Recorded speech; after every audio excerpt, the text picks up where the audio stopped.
요한일서 2장 1절로 6절까지의 말씀입니다. 신약성경 388면에 있습니다. 함께 읽겠습니다. 나의 자녀들아, 내가 이것을 너희에게 쓰면 너희로 죄를 범하지 않게 하려 함이라.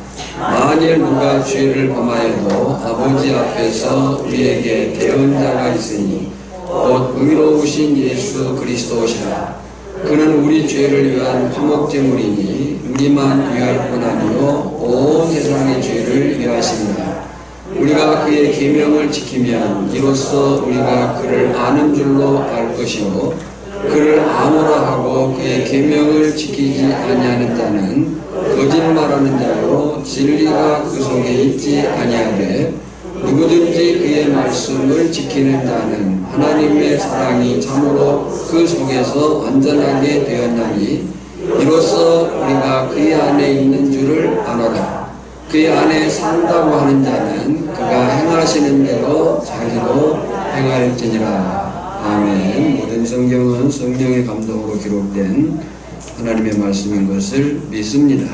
아멘. 옆 사람하고 또 인사하겠습니다. 사랑합니다. 축복합니다. 예배가 생명입니다. 말씀에 집중하여 은혜 받으시고. 보니까 우리 박경혜 집사님이 날씬해지셔가지고 오셨어요. 우리 오랜만에 오셨는데 한번 박수로 환영하겠습니다. 오셔서 감사합니다. 요한일서 세 번째 설교인데요. 오늘 말씀의 제목이 그의 안에 산다고 하는 자는예요. 1980년대에 로버트 풀검이라고 하는 분이 내가 정말 알아야 할 모든 것은 유치원에서 배웠다 라는 책을 썼고 그것이 베스트셀러가 되었었어요. 그가 한 말이 지혜는 상아탑 꼭대기가 아니라 주일학교의 모래더미에 있었다. 그러면서 그가 말한 기본적인 삶의 규칙에는 이런 것들이 있었습니다. 모든 것을 나눠 가져라. 공평하게 놀아라. 사람을 때리지 마라. 네가 어지른 것은 내가 치워라. 누군가를 다치게 했을 때는 미안하다고 말해라. 어려운 얘기입니까?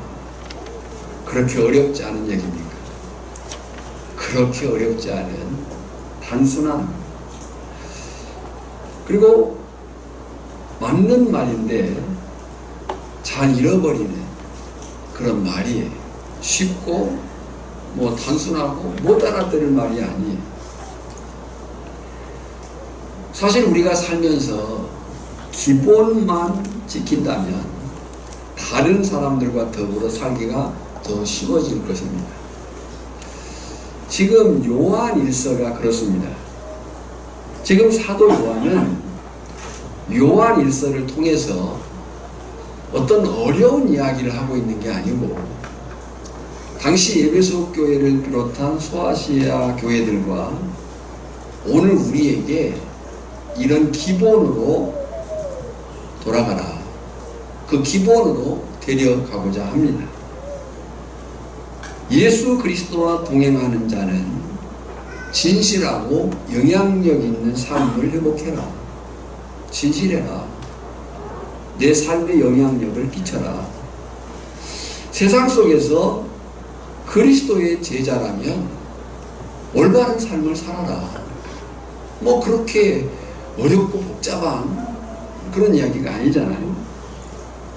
그런 면에서 요한일서는 어떤 도도한 궤변이 아니고 사랑에 깃든 지혜의 편지인 거예요.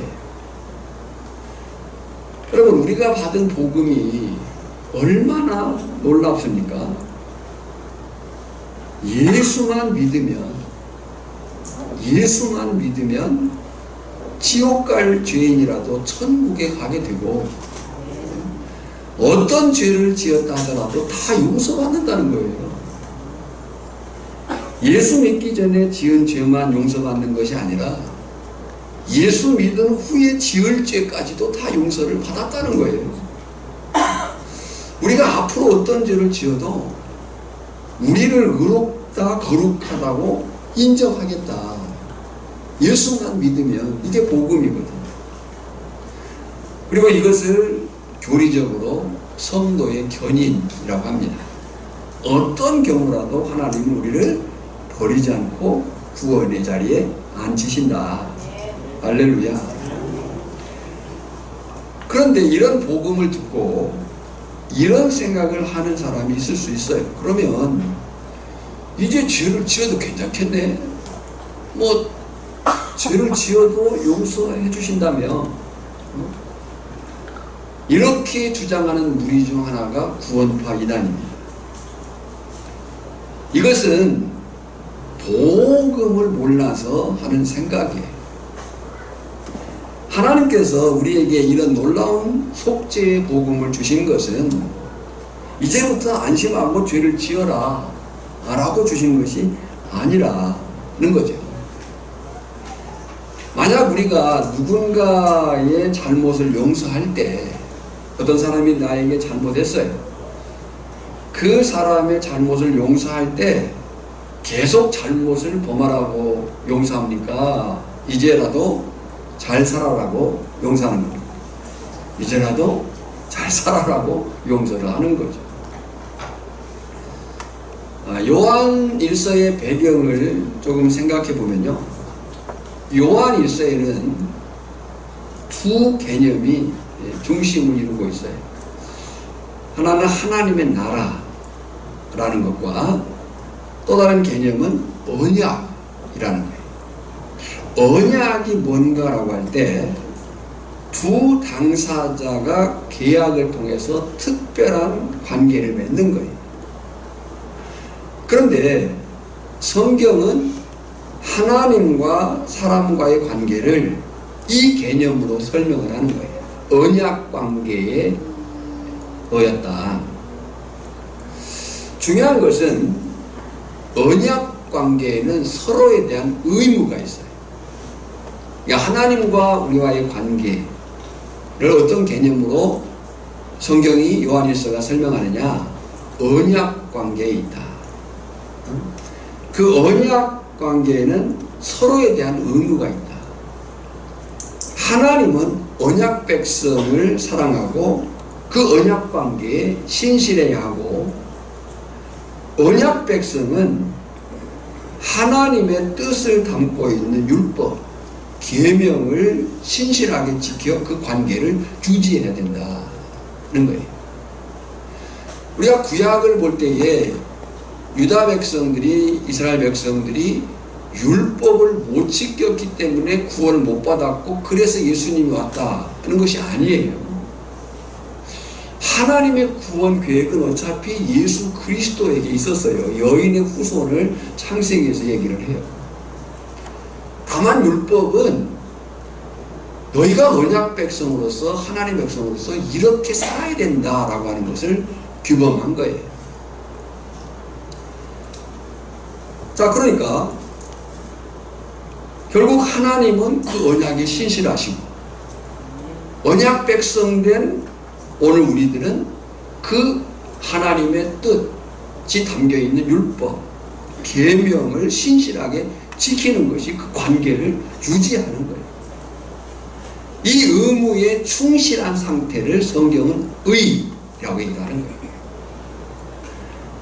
그러니까 요한 1서에서 말하는 계명은 이런 언약을 배경으로 말하고 있다는 거예요. 자, 이제 사도 요한은 1장 3절과 4절에 이어서 요한 1서를 쓴 목적을 밝힙니다. 근데 그 쓴 목적을 밝히면서 영적인 아비로서 주의를 환기시켜요. 1절입니다. 나의 자녀들아, 내가 이것을 너희에게 쓰면 너희로 죄를 범하지 않게 하려 함이라 그랬어요. 뭐 하지 않게 하려고 이것을 썼다고요? 죄를 범하지 않게 하려 함이라 그랬어요. 여기서 말하는 죄는 그리스도인이라는 이름에 합당하지 않는 결정적인 죄를 말하는 거예요. 그것은 진리, 생명에서 떨어져 나가는 죄를 말하는 거예요. 거짓에 흔들리지 않고 하나님과의 관계를 지속하기를 아비의 입장에서 사도 요한이 갖는 기대예요.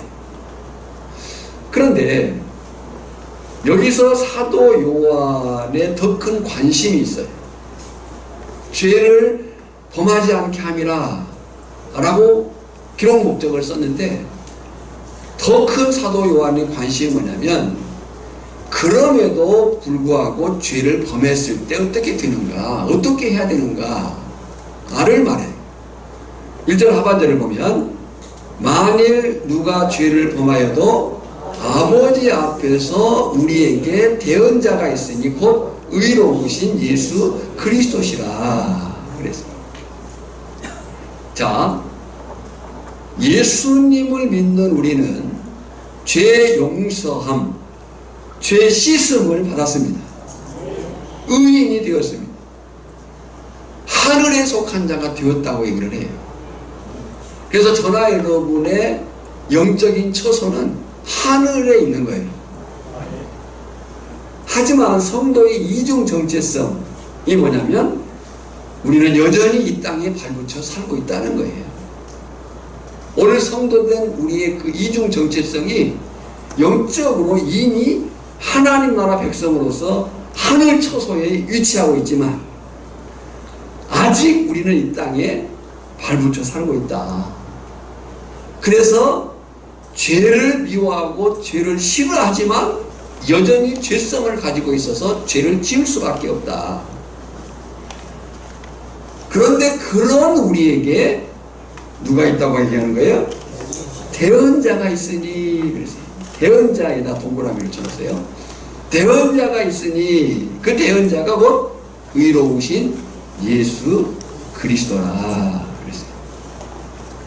자, 여기서 공부를 좀 하자면요, 이 대언자라고 번역된 이 단어는 헬라, 신약성경은 헬라어로 기록되어 있으니까 헬라어로는 파라클레토스예요. 중재자, 돕는 자, 그런 뜻이에요. 파라클레토스. 그런데 요한복음 14장 16절에 보면 다른 보혜사 알로스 파라클레토스, 이 알로스라고 하는 것이 다른이라고 하는 건데, 이미 요한복음을 설교할 때 얘기했어요. 그 다르다는 것은 틀린 것을 말하는 게 아니라 본질은 같은데 역할이 다른 거예요. 그래서 요한복음 14장 16절에 나오는 다른 보혜사, 여기 요한일서의 번역대로 하자면 대언자는 누구를 가리켰냐면 성령을 가리켰어요. 그런데 오늘 본문의 대언자, 보혜사, 파라클레토스는 예수님을 가리키고 있습니다. 그거가 뭐냐? 라고 할 때 요한복음 14장 16절에서 말한 다른 파라클레토스 성령님은 예수님이 승천하신 이후 지상에서 그 역할을 하였어요. 요한복음 14장 16절, 그가 또 다른 보혜사를 너에게 주사 영원토록 너희와 함께 있게 하리니 그는 진리의 영이라 그랬어요. 그러니까 다른 보혜사, 알로스 파라클레토스로 번역된 성령님은 지상에서 우리의 대언자가 되시고 중보자가 되고 중재자가 되고 돕는 자가 되는 거예요. 그러나 오늘 본문의 이 파라클레토스 예수님은 지금 어디에 계시냐면 하나님 아버지 앞에 계세요. 지금 그렇게 얘기하고 있죠. 아버지 앞에서 우리의 대언자가 있으니 그랬어요. 웨렌 어스비라는 분이 목사님이죠. 이 사실을 잘 표현했어요. 한번 같이 읽어볼까요? 시작. 그리스도는 우리의 대표이시다. 그분은 아버지의 보좌 앞에서 우리를 변호하신다. 사탄은 형제들의 고발자로 거기 서 있을 것이다. 그러나 그리스도는 우리의 대언자로 하나님 앞에 서서 우리를 위해 청원하신다. 하나님은 그분의 간원에 응답하셔서 우리의 죄를 끊임없이 용서하신다. 누가요? 대언자이신 예수 그리스도가. 그 예수님이 우리의 죄와 장차 믿음 안에 들어올 자들의 죄를 해결하시는 화목제물이라고 얘기를 하는 거예요. 여기 화목제물이라고 하는 것은 우리를 향한 하나님의 진노를 가라앉히는 제물이에요. 우리의 죄에 대한, 인간의 죄에 대한 하나님의 진노는 심판밖에 없는 거예요. 근데 그 하나님의 진노를 가라앉힐 수 있는 분이 대언자 곧 예수 그리스도, 그가 우리의 화목제물이다 라고 얘기를 하는 거죠. 여기에 우리가 주목할 신학 논쟁이 하나 있는데요, 온 세상이라는 거예요. 온 세상의 죄를 이해하심이라. 이 온 세상을 어떻게 이해하고 해석하느냐가 이제 신학이에요. 그래서 어떤 사람들은 이 온 세상이 모든 사람을 포함한다 라고 할 때 그것을 우리는 보편속죄라고 해요. 모든 사람을 다 하나님은 구원하신다. 그런데 성경은 구원을 말함에 있어서 모든 사람이 구원받는다라고 말하지 않아요. 누가 구원받느냐? 택한 사람이 구원받는다. 그것을 우리는 제한속죄라고 하는 거예요. 그럼 이 온 세상이라고 하는 강조점이 어디에 있느냐? 예수 그리스도로 말미암는 복음의 영향력이 그렇게 크다. 예수 그리스도의 복음의 영향력은 온 세상을 다 포용하고도 넘는다 하는 강조가 있는 거예요. 그래서 이에 대해서 칼빈이 주석하기를 이렇게 주석을 한 거예요. 그리스도는 충족적으로 능력으로는 모든 사람을 위하여 죽으셨으나 효과적으로는 피택자들만을 위하여 죽으셨다.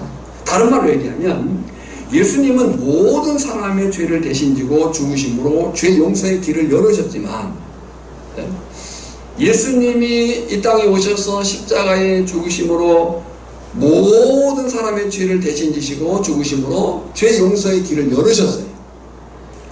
그러나 오직 믿음으로 응답하는 자만 구원을 경험할 수 있다 라고 하는 의미가 되는 거죠. 그래서 여기서 우리가 확실히 알 것이 있어요.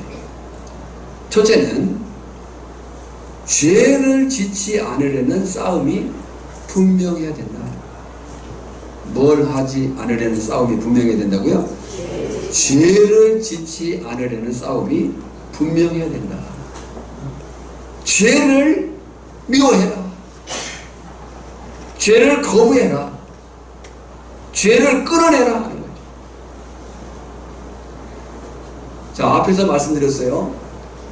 이미 저나 여러분은 예수 그리스도로 말미암아서 의인이 되었어요. 의인이 되었다고요? 그 의인이 되었다고 하는 것은 이제 우리는 죄와 상관이 없게 되었다는 거예요. 예. 죄와 멀어졌다는 거예요. 우리에게 있어서 죄는 끝났다는 거예요.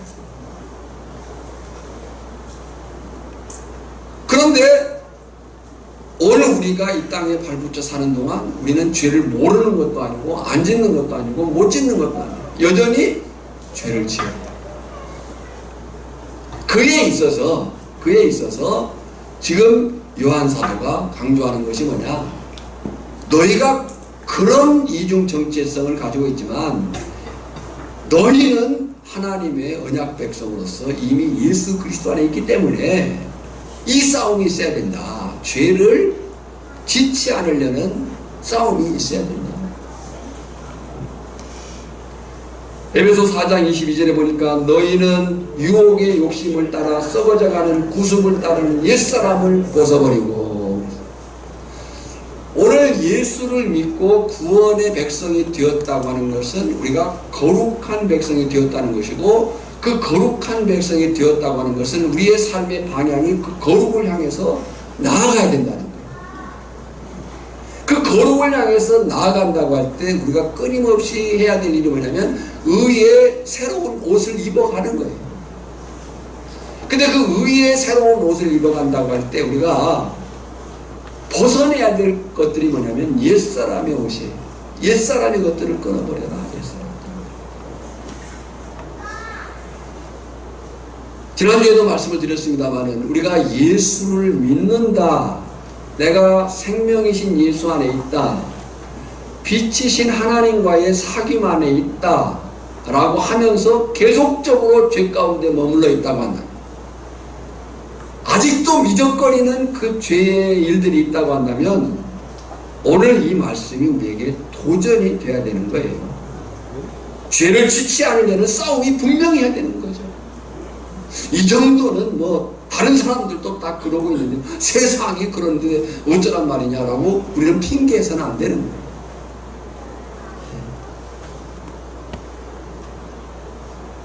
하나님과의 우리의 관계를 언약이라고 얘기했어요. 그 언약이라고 할 때 성경은 그 언약이 그냥 맺어지는 것이 아니고요, 피로 맺은 약정이라고 하는 거예요. 피로 맺어진 약정. 이 피로 맺어진 약정은 지키지 않으면 죽음인 거예요. 데살로니가서 5장 22절도 말씀합니다. 악은 어떤 모양이라도 버려라. 한번 따라합시다. 악은 어떤 모양이라도 버리라. 그럴 수 있겠습니까? 악은 어떤 모양이라도 흉내도 내지 마라. 흉내도 내지 마라. 이것이 거룩한 언약 백성된 지금 당시 예배석 교회 성도들, 소아시아 지역의 교회들, 그리고 오늘 이 말씀을 듣고 있는 저나 여러분을 향한 사도 요한의 호소인 거예요. 죄가 가져다주는 달콤함이 아무리 크다 해도 죄가 가져다주는 달콤함이 있습니다. 예. 그 죄가 가져다주는 달콤함, 만약에 죄가 막 괴롭고 고통스럽고 그렇다고 한다면요, 어떻게 했어요? 죄를 안 짓겠죠. 근데 죄가 가져다주는 달콤함이 있어요. 한 장 넘겨주세요. 죄가 가져다주는 달콤함이 있어요. 그래서 그 죄의 유혹과 죄의 미혹이 커요. 그리고 재밌고 즐겁고 더 화려하고 웅장하고 아름다울 수 있어요.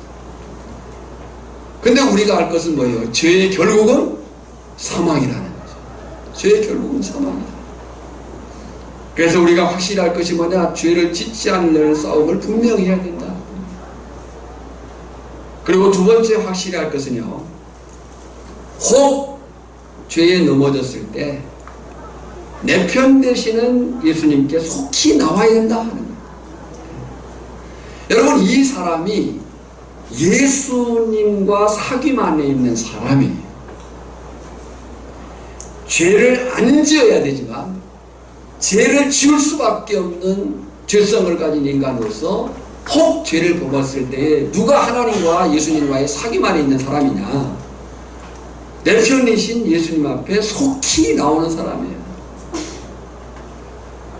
요한일서 1장 9절입니다. 만일 우리가 우리 죄를 자백하면 그는 미쁘시고 의로우사 우리 죄를 사하시며 우리를 모든 불의에서 깨끗하게 하실 것이요. 그랬어요.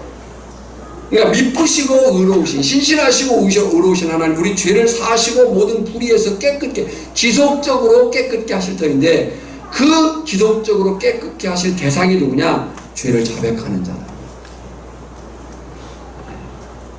그러나 하나님은 죄 지은 것보다도 죄를 회개하지 않는 것을 더 크게 보시는 거예요. 잠언 28장 13절입니다. 자기의 죄를 숨기는 자는 형통하지 못하나 죄를 자복하고 버리는 자는 불쌍히 여김을 받으리라. 그러니까 생명이신 예수 그리스도 안에 산다고 하는 것, 빛이신 하나님과의 사귐 가운데 산다는 것은 결국 죄를 자복하고 버리는, 내 삶의 낱낱이를 하나님께 고백할 줄 아는 사람이라고 성경은 밝히고 있는 거예요. 그러면 그렇게 예수님 안에 거하고 하나님과 사귐 안에 있는 자는 어떤 삶을 사는 사람인가, 어떤 삶의 사람인가 라고 할 때 한마디로 하나님의 계명을 지키는 자요, 그 사람이 하나님을 아는 자라고 얘기합니다. 그래서 믿음이 있다고 하는 최고의 증거는 순종이에요. 믿음이 있다고 하는 최고의 증거가 뭐라고요? 순종인 거예요. 3절에요. 우리가 그의 계명을 지키면 이로써 우리가 그를 아는 줄로 알 것이요. 그러니까 계명을 지키는 것, 말씀에 순종하여 사는 것은 하나님을 알고 있다는 증거가 된다 라고 하는 거예요. 요한복음 14장 15, 23절을 보면 예수님께서 이미 이렇게 말씀을 하셨어요. 예. 너희가 나를 사랑하면 나의 계명을 지키리라. 나의 계명을 지킨 자는 나를 사랑하는 자니 나를 사랑하는 자는 내 아버지께 사랑을 받을 것이요 나도 그를 사랑하여 그에게 나를 나타내리라. 사람이 나를 사랑하면 내 말을 지키리니 내 아버지께서 그를 사랑하실 것이요 우리가 그에게 가서 그와 함께 거하리라. 자, 그러니까 요한에서 서로를 얘기할 때 말씀드렸지만 지금 요한복음이 기록되어지고 사실 요한복음도 이제 늦게 기록이 되어졌죠. 다른 복음서보다는. 그러나 어쨌든 요한복음은 공간복음과 함께 예수 그리스도의 하나님 되심을 복음의 그 진술을 말씀했었어요. 그리고 그 복음 안에 사는 삶을 가르친 내용들이 요한복음이에요. 그리고 요한 1, 3서가 기록되어지고 이제 요한계시록이 기록되어져요. 초기 1세기 기독교 공동체로 보면은 이제 이 요한 1서의 1, 2, 3서의 수신자, 이 요한 1, 2, 3서를 듣고 있는 사람들은 초기 복음, 예수 그리스도의 공생애와 그 사역 속에서 나타난 복음을 들은 지가 한 60년 정도 떨어진 그런 기간이에요. 그 기간 속에서 저들이 믿음이 흔들려 있어요. 그 흔들린 요인이 크게 세 가지라고 얘기했어요. 기억하시죠? 첫째는 로마 황제의 박해, 두 번째는 헬라 철학의 영향력, 세 번째는 영지주의. 헬라 철학은 신성과 인성 중 어느 하나를 부정하게 하는, 예수 그리스도의 하나님 되심과 인간 되심을 못 믿게 하는 그런 미혹과, 그리고 영지주의는 결국 영혼과 육체, 이원론적인 사고를 가지고 영혼을 거룩하게, 우리가 영혼만 깨끗하면 되지 육체는 어떻든 상관없다. 그래서 이 상관없는 삶의 방탕한 자리로 사람들을 끌어간 거예요. 그러니까 종종에 보면 그것이 편할 수 있어요. 우리의 믿음만 있으면 되지 뭐 내 삶, 믿음만 있으면 구원을 얻는다며 라고 오해를 한 거죠. 그래서 사는 거야. 어쩔 수 없잖아, 인간이니까. 이런 그 흔들림 가운데 이 요한일서가 주어지고 있는 것이고, 그 주어짐 속에서 지금 3절이 있는 거예요. 우리가 그의 계명을 지키면 이로써 우리가 그를 아는 줄로 알 것이. 여기 안다는 말은 실제적이고 계속적인 아는 거예요. 그냥 단지 머리로만 아는 게 아니고, 지식으로만 아는 게 아니고 삶으로 아는 거예요. 예. 늘 말씀을 드리지만 여기 물이 있습니다. 목도 마르고. 이 물이 있다는 것을 안다는 것은 지식이죠. 그러나 이 물이라고 하는 것을 아려면 먹어야 됩니다. 그러면 이 물은 우리 몸에 들어가서 가장 흡수력이 빠르잖아요. 제가 금방 먹었지만 이 물은 우리의 전 몸에 영향을 끼칩니다. 그러니까 여기서 알면 단지 지식으로 알는 게 아니고 인격적인 알입니다. 그의 계명을 지키면 이로써 우리가 그를 아는 줄로 알 것이요. 근데 이 계명의 말씀에 순종하는 것을 이미 예수님이 요한복음에서 말씀을 했다고요.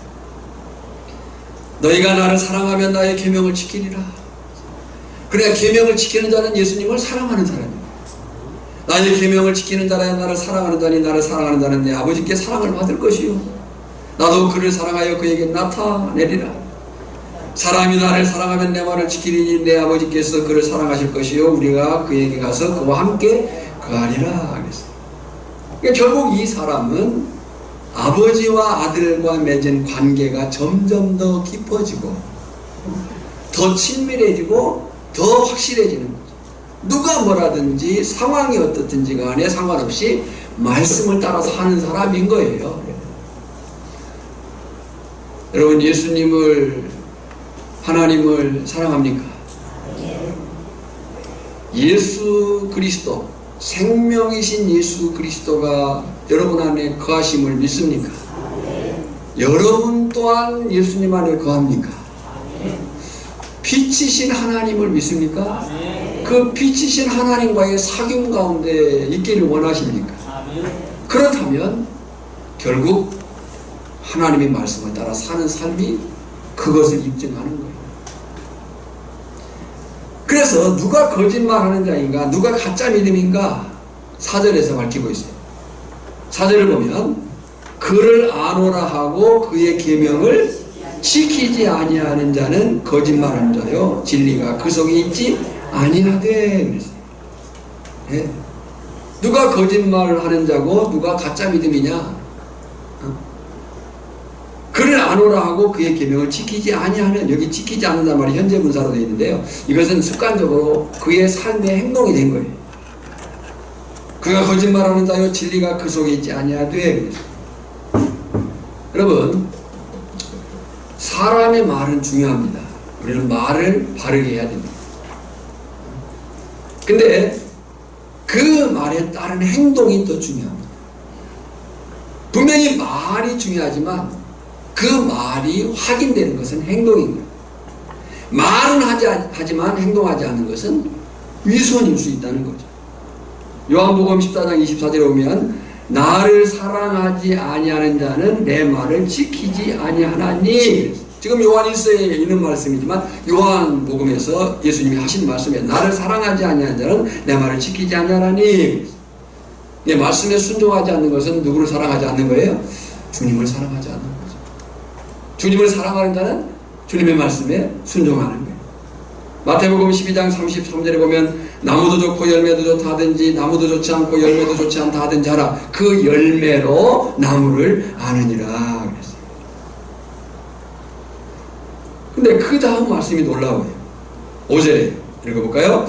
누구든지 그의 말씀을 지키는 자는 하나님의 사랑이 참으로 그 속에 온전하게 되었나니 그랬어요.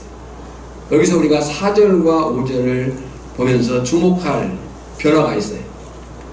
그 변화가 뭐냐면 4절에서는 진리가 그 속에 있지 아니하나니 그랬는데 5절에서는 지금 사랑이 그 속에 그랬어요. 더군다나 온전하게 되었나니 그랬어요. 의미가 뭐냐면 상황과 상태의 차이예요. 가짜 믿음은 하나님과의 관계를 가볍게 여깁니다. 가짜 믿음은 하나님과의 관계를 어떻게 여긴다고요? 가볍게 여깁니다. 그리고 관계 유지를 거절해요. 여러분, 하나님이 저나 여러분의 삶에 간섭하셨으면 좋겠어요? 그냥 무관심했으면 좋겠어요? 어째 좀 자신이 없습니까? 하나님께서 내 삶을 간섭해 주셨으면 좋겠어요? 그냥 모른 채 했으면 좋겠어요? 할렐루야. 근데 가짜 믿음은 하나님과의 관계를 가볍게 여기고 그거 싫어요. 싫어해요. 거절해요. 그래서 결국 말씀과 상관없는 삶을 사는 거예요. 그건 구원 밖에 있는 거예요. 그러나 진짜 믿음은 하나님과의 관계를 중요하게 여겨요. 오늘 우리가 그런 사람이기를 원합니다. 신앙생활에 있어서, 우리의 믿음에 있어서 가장 중요한 것이 뭐냐? 찬송도 중요하고 기도도 중요하고 예배도 중요하고 다 봉사도 중요해요. 근데 가장 중요한 것이 뭐냐라고 할 때는 관계라고 했죠. 관계. 하나님과의 관계가 깨진 상태에서 기도가 될 리가 없고 봉사가 기쁠 리 없고 찬송이 또 여러 가지 것들이 온전할 수가 없는 거죠. 근데 진짜 믿음은 하나님과의 관계를 중요시 여긴다. 우리가 사람과의 관계 속에서도 그러잖아요. 그 사람을 귀중히 여길 때는요, 서로 간에 그 관계가 깨지지 않기를 위해서 노력합니다. 너하고 나하고 이제 더 이상 볼 일 없잖아. 하면요, 그 관계가 뭐 어떻게든 상관이 없지만 그 사람과 친밀한 교제를 누리고 싶을 때는요, 그 관계가 깨지지 않도록 노력하는 거예요.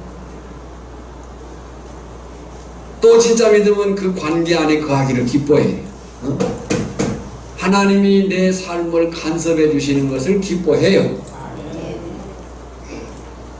하나님의 말씀이 나를 지적할 때 그 지적이 내 생명인 줄을 믿게 되는 거예요. 결국 말씀에 순종하게 되고 그 사람은 하나님의 사랑을 더 깊고 풍성하게 경험하는 거예요. 그래서 적어놓으세요. 관계의 완성은 사랑이다. 관계의 완성은 사랑이다. 부부관계도 마찬가지잖아요. 남녀가 서로 만나서 사랑으로 교제하고 그 사랑의 확인을 결혼으로 출발을 시켜요. 그러면 그 관계가 이제 끝난 겁니까? 그 관계가 결혼이라고 하는 그 사실 속에서 사랑으로 완성되어져 가는 거예요.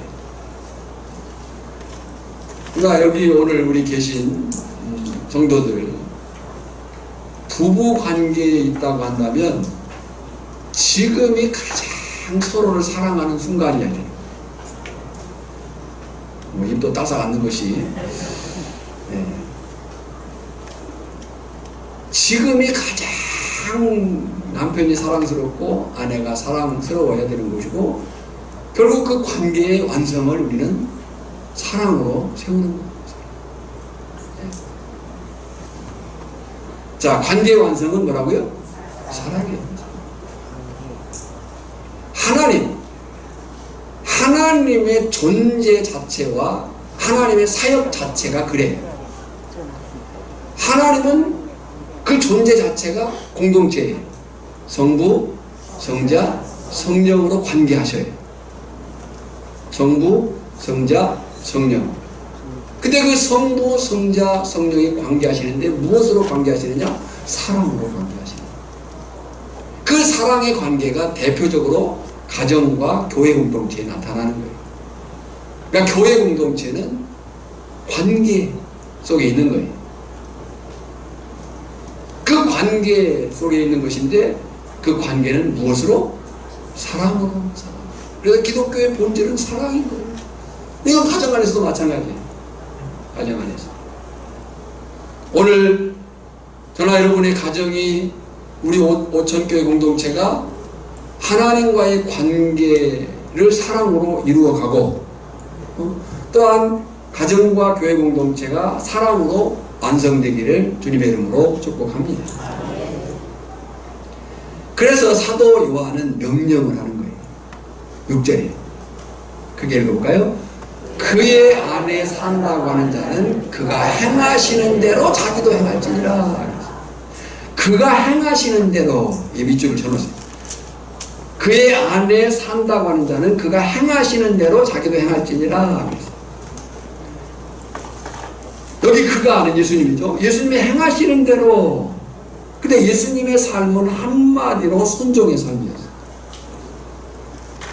예수님은요, 아버지의 말씀, 하나님의 뜻만을 따라서 살았어요. 요한복음 10장 37절을 보면 이렇게까지 말씀을 하셨어요. 만일 내가 아버지의 일을 행하지 아니하거든 나를 믿지 마라.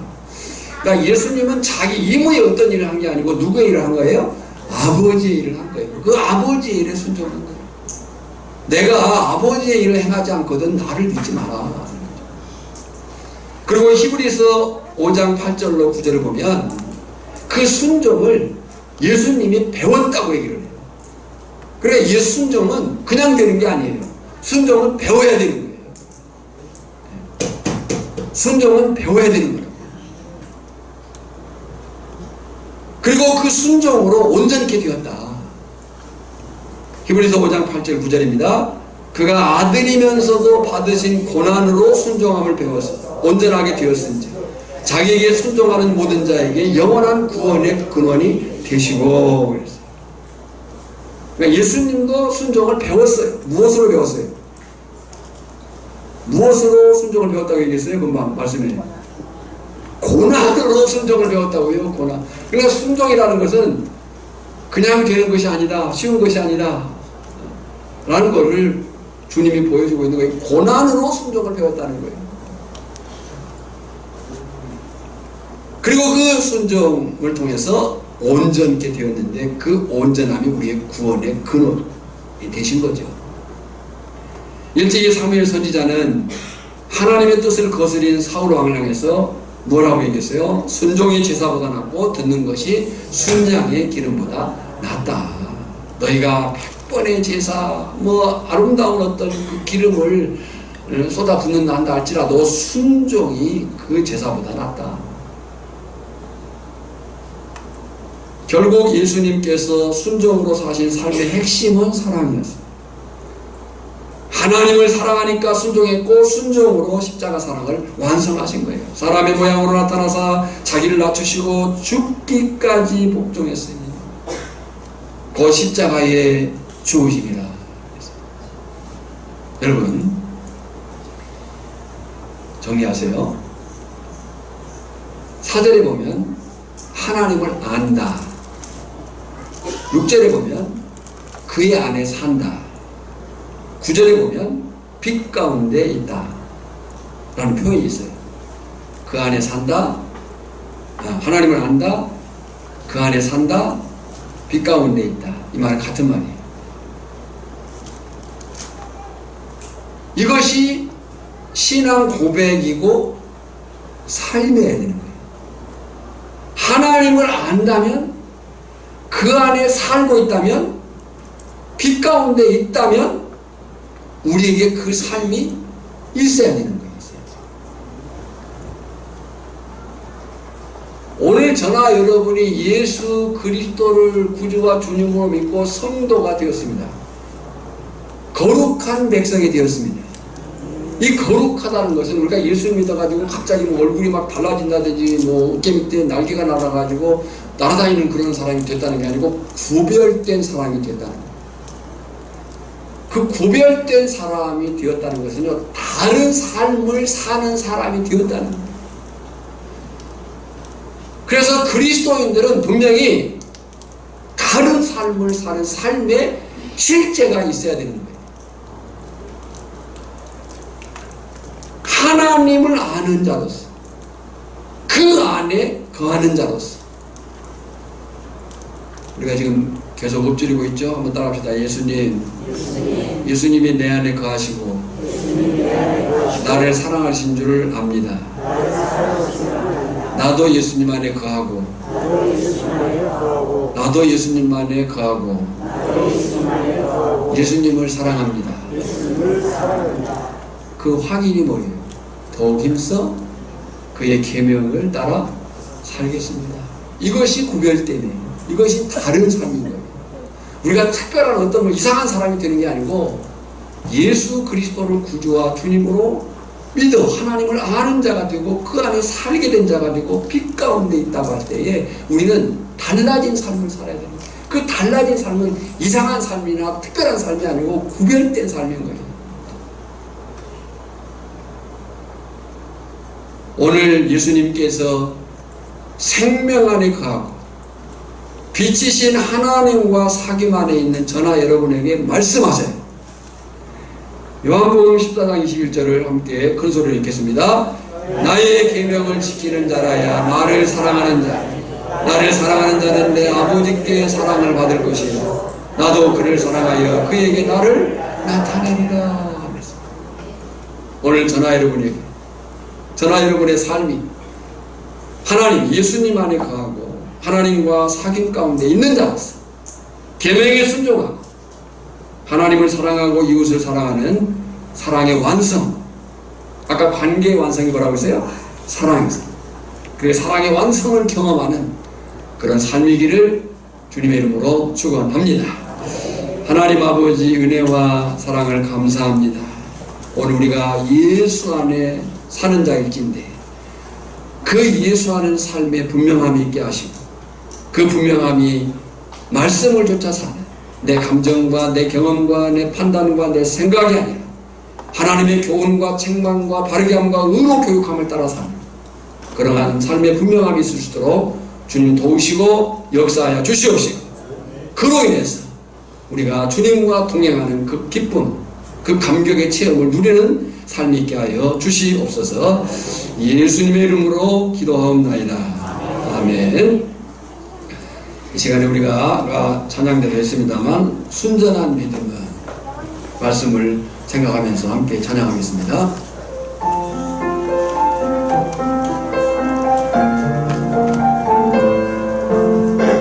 안주를 좀 크게 해주세요. 순전한 믿음은 말보다 행하는 것, 이 세상 속에서 자기를 정결케 하는 것. 순전한 믿음은 기도하며 낙심하고 끝까지 주를 신뢰하는 것.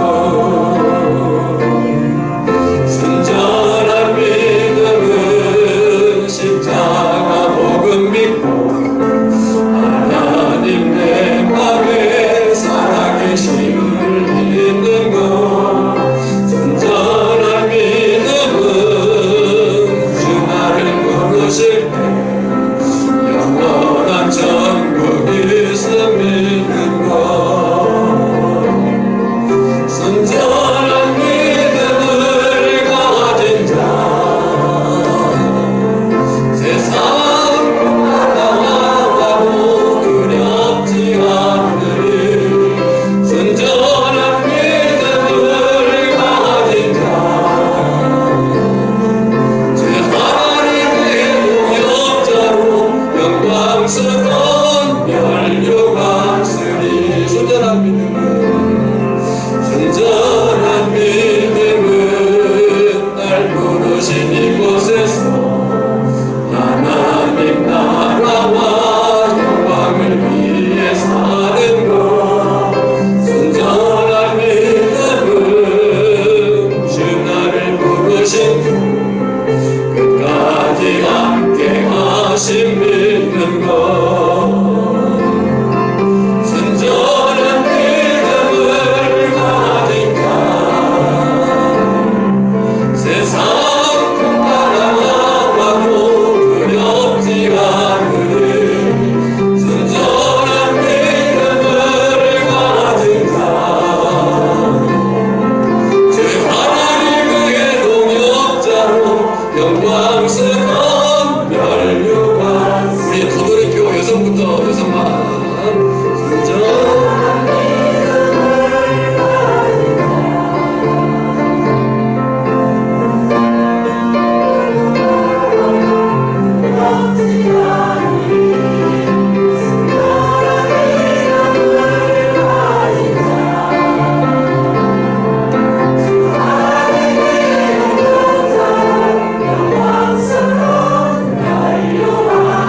다시 한번 다 같이 순전한 믿음을 가진 자 세상 나라와도 두렵지 않으리. 순전한 믿음을 가진 자 제 하나님의 동역자로 영광스러운 멸류관 쓰리.